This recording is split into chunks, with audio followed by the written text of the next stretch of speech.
Bizarre rituals, murder, cannibalism, sadism, and a psychotic bloodline on the necks, enemies of sleep.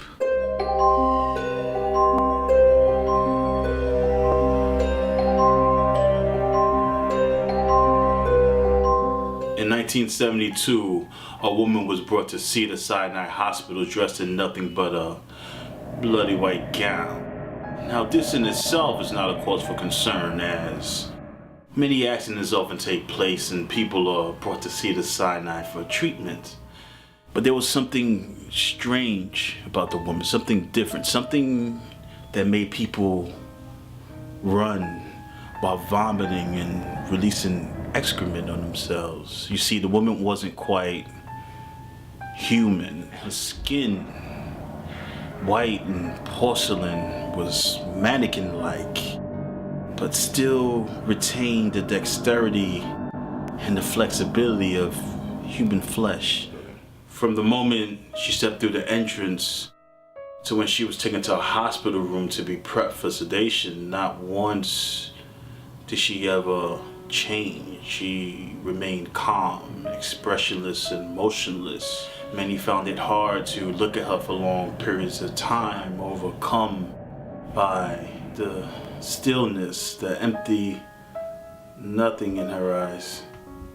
But the second the staff tried to sedate her, she fought back with extreme force.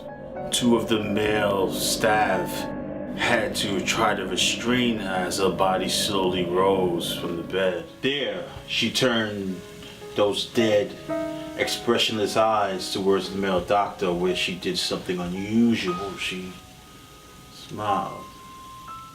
As she did, the male staff screamed, letting her go. You see, in the woman's mouth weren't human teeth, but long, sharp spikes that wouldn't allow her mouth to close without causing damage.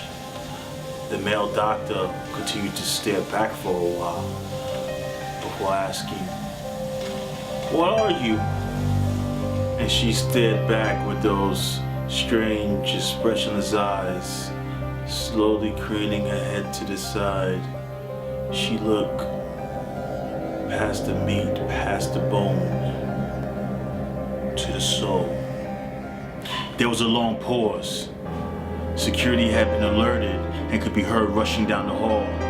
As he heard them approach, the woman darted off the table and sank her teeth into the front of his neck, tearing out his jugular.